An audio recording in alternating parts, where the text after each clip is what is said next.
ભારત અને ન્યુઝીલેન્ડ વચ્ચે ઐતિહાસિક મુક્ત વેપાર કરાર સંપન્ન.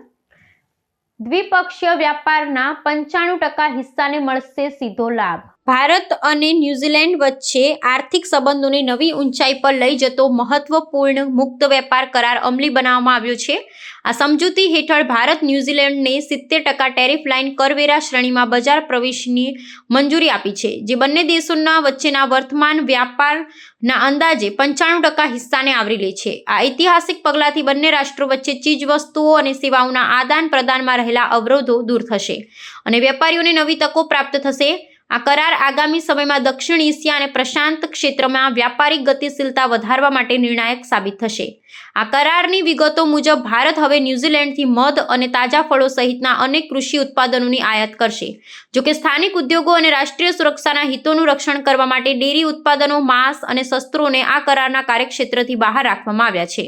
વાણિજ્ય મંત્રાલયના અંદાજ મુજબ નાણાકીય વર્ષ 2026 સુધીમાં ભારતનો ન્યુઝીલેન્ડ ખાતેનો નિકાસ આંક $342 મિલિયન અને આયાત $356 મિલિયન થી વધુ રહેવાની સંભાવના છે. આ સંતુલિત વેપાર અભિગમથી બંને દેશોની અર્થવ્યવસ્થાને પરસ્પર ટેકો મળશે.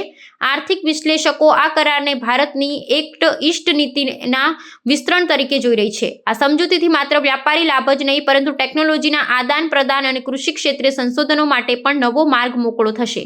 ખાસ કરી ભારતીય ગ્રાહકોને આંતરરાષ્ટ્રીય ગુણવત્તાયુક્ત કૃષિ ઉત્પાદનો વાજબી ભાવે ઉપલબ્ધ થશે, જ્યારે ભારતીય નિકાસકારોને ન્યુઝીલેન્ડના વિકસિત બજારમાં મોટી પહોંચ મળશે. આગામી દિવસોમાં બંને દેશોના પ્રતિનિધિમંડળો આ કરારના તબક્કાવાર અમલીકરણ અને અન્ય વ્યાપારિક અવરોધો દૂર કરવા અંગે સતત ચર્ચાઓ જારી રાખશે. India has offered market access in 70% of the tariff lines, covering approximately 95% of the current bilateral trade value, and approximately 30% of the tariff lines in India are in exclusion. The products which have been kept in exclusion are mentioned here. Full dairy, the whole dairy chapter is in exclusion, which covers milk, cream, whey, yogurt, cheese. Animal products other than sheep meat, vegetable products, sugar, honey, animal fats, arms, ammunition, gems, jewelry, precious metals, etc.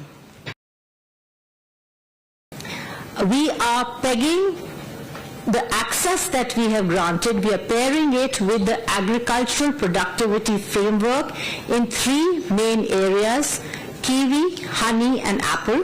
Since this FTA is about complementarities, we take from New Zealand what it is good at and pair it with something that we are good at. So this agriculture technology cooperation comes from that in 3 areas.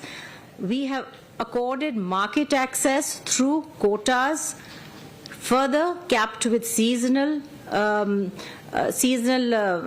imports into India, and a MIP,